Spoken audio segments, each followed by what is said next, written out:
अस्सलामु अलैकुम वरहमतुल्लाहि वबरकातुहू। हज़रत जाबिर बिन अब्दुल्ला अंसारी रज़ी अल्लाह ताला अन्हु से मरवी है कि एक अंसारी नौजवान मुसलमान हुआ। वो प्यारे नबी सल्लल्लाहु अलैहि वसल्लम की खिदमत किया करता था और उनके लिए मोज़े बनाया करता था। एक मर्तबा प्यारे नबी सल्लल्लाहु अलैहि वसल्लम ने उसे किसी काम के लिए भेजा। वो चलते हुए एक अंसारी आदमी के घर की तरफ से गुजरा। उस घर के अंदर उसकी नज़र एक गुस्ल करती हुई औरत पर पड़ गई। साथ ही उसे ये खौफ पैदा हुआ कि कहीं प्यारे नबी सल्लल्लाहु अलैहि वसल्लम को वही के ज़रिए उसकी इस बदनिगाही का पता न चल जाए। इस खौफ की वजह से वो जिधर मुँह था उसी तरफ भाग निकला और मक्का और मदीने के दरमियान पहाड़ों के बीच जाकर छुप गया। 40 रोज गुजर गए लेकिन प्यारे नबी सल्लल्लाहु अलैहि वसल्लम को उसका कोई पता न चला। आखिर हज़रत जिब्राईल अलैहिस्सलाम प्यारे नबी सल्लल्लाहु अलैहि वसल्लम की खिदमत में हाजिर हुए और आपसे कहा कि आपका रब आपको सलाम कहता है और अल्लाह रब्बुल इज़्ज़त आपसे फरमा रहे हैं कि आपकी उम्मत में से एक आदमी पहाड़ों के बीच मुझसे पनाह की दरख्वास्त कर रहा है। नबी करीम सल्लल्लाहु अलैहि वसल्लम ने हज़रत उमर रज़ी अल्लाह ताला अन्हु और हज़रत सलमान रज़ी अल्लाह ताला अन्हु को उसकी तलाशी का हुक्म दिया। दोनों हजरात हुक्म की तामील करते हुए मदीने के पहाड़ी रास्तों से होते हुए उसकी तलाश के लिए चल दिए। रास्ते में उन्हें एक मदीना का रहने वाला ज़फ़ाफ़ा नामी चरवाहा मिला। हज़रत उमर रज़ी अल्लाह ताला अन्हु ने उस चरवाहे से पूछा कि क्या तूने इन पहाड़ों में एक नौजवान को देखा है जिनका नाम सलाबा है? उस चरवाहे ने जवाब दिया, क्या आप उस नौजवान की बात कर रहे हो जो जहन्नुम के डर से भागा हुआ है?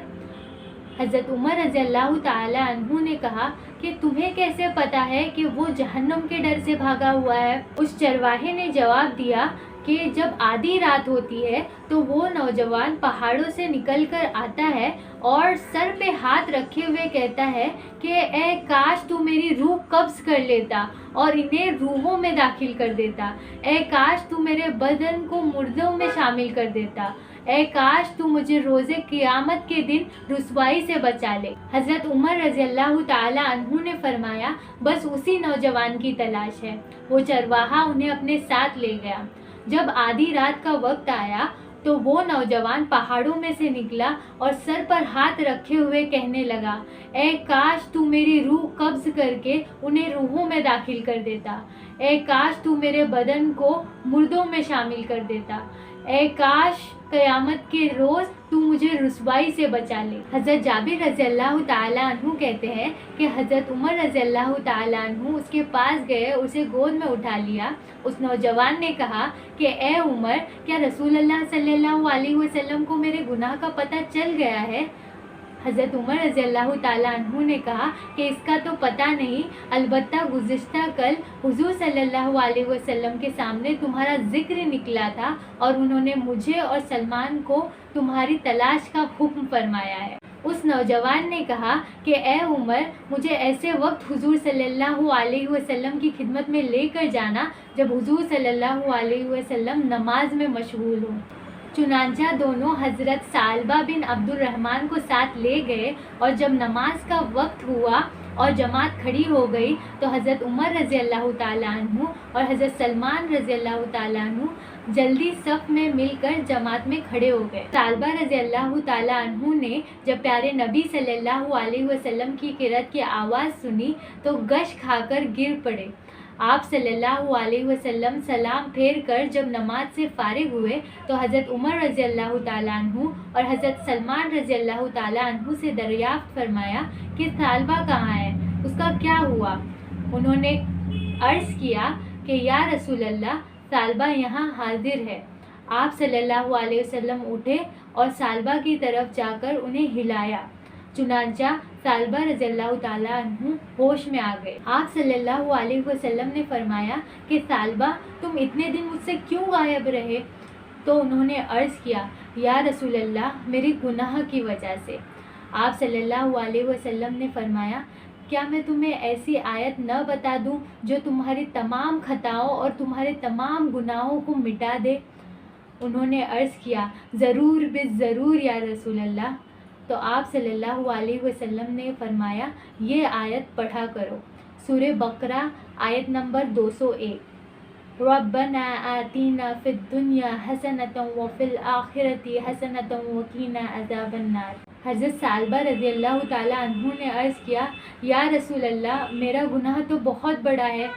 آپ صلی اللہ علیہ وسلم نے فرمایا نہیں بلکہ اللہ تعالیٰ کا کلام سب سے بڑا ہے۔ اس کے بعد آپ صلی اللہ علیہ وسلم نے حضرت ثعلبہ رضی اللہ تعالیٰ عنہ کو ان کے گھر واپس جانے کا حکم فرمایا۔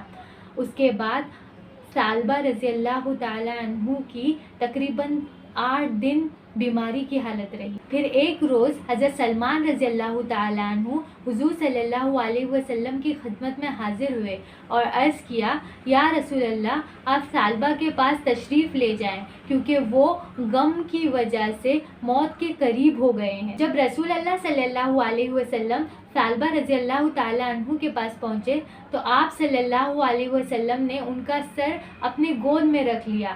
انہوں نے آپ صلی اللہ علیہ وسلم کی گود سے اپنا سر ہٹا لیا۔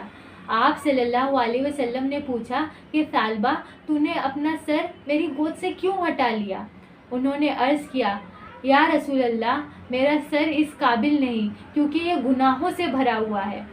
آپ صلی اللہ علیہ وسلم نے پوچھا کہ ثعلبہ تجھے کیا تکلیف ہو رہی ہے؟ ثعلبہ رضی اللہ تعالیٰ عنہ نے عرض کیا کہ یا رسول اللہ مجھے ایسا محسوس ہو رہا ہے کہ میرے پوست اور ہڈیوں میں چوٹیاں چل رہی ہیں۔ آپ صلی اللہ علیہ وسلم نے پوچھا کہ تیری کیا خواہش ہے؟ ثعلبہ رضی اللہ تعالیٰ عنہ نے عرض کیا کہ یا رسول اللہ میں بس اتنا چاہتا ہوں کہ میرا رب میرے گناہ معاف کر دے۔ ابھی آپ صلی اللہ علیہ وسلم نے کچھ جواب ہی نہیں دیا تھا کہ جبرائیل علیہ السلام آپ صلی اللہ علیہ وسلم کی خدمت میں حاضر ہوئے اور کہا اے محمد آپ کا رب آپ کو سلام کہتا ہے اور اللہ رب العزت فرما رہے ہیں کہ یہ میرا بندہ اگر ساری روئے زمین کے برابر بھی گناہ میرے پاس لاتا ہے تو میں اس کے اس قدر گناہ بھی معاف کر دوں گا۔ چنانچہ پیارے نبی صلی اللہ علیہ وسلم نے اللہ تعالیٰ کا یہ فرمان ثعلبہ رضی اللہ تعالیٰ عنہ کو بتایا تو انہوں نے زور سے چیخ ماری اور اللہ تعالیٰ کو پیارے ہو گئے۔ راوی کہتے ہیں کہ آپ صلی اللہ علیہ وسلم نے ان کے غسل اور کفن دفن کا حکم فرمایا۔ نماز جنازہ کے بعد جب انہیں دفن کے لیے لے جایا جا رہا تھا تو آپ صلی اللہ علیہ وسلم اپنے پاؤں مبارک کی انگلیوں کے بل چل رہے تھے۔ دفن کے بعد ہم نے آپ صلی اللہ علیہ وسلم سے پوچھا کہ یا رسول اللہ ہم نے آپ کو دیکھا کہ آپ اپنے پاؤں مبارک کی انگلیوں کے بل چل رہے تھے، اس کی کیا وجہ تھی؟ آپ صلی اللہ علیہ وسلم نے ارشاد فرمایا اس ذات کی قسم جس نے مجھے نبی برحق بنا کے بھیجا ہے، اس جنازے میں موجود فرشتوں کی کثرت کی وجہ سے میں اپنے پاؤں زمین پر نہیں رکھ پا رہا تھا۔ میرے پیارے بھائیوں اور بہنوں، یہ اللہ کی محبت ہی تو ہے کہ ایک شخص نفس کے دباؤ میں آ کر گناہ کر بیٹھتا ہے لیکن محبت کے غلبے کی وجہ سے وہ اتنا پریشان ہو جاتا ہے کہ اللہ تعالیٰ خود آسمان سے معافی نامہ جاری کرتا ہے۔ اس واقعے سے ہمیں یہ پتہ چلتا ہے کہ جب اللہ کا عاشق ذرہ برابر بھی نافرمانی کرتا ہے تو اس کے جسم کا حصہ کانپ اٹھتا ہے۔ گناہ پر پریشان ہونا اللہ کے محبوب بندوں کی نشانی ہے، کیونکہ اللہ کے مبغوض بندے یعنی ایسے بندے جو اللہ سے محبت نہیں کرتے وہ گناہ کرنے پر پریشان بھی نہیں ہوتے، جیسے کہ شیطان آج تک پریشان نہیں ہوا۔ جزاک اللہ خیرا کثیرا۔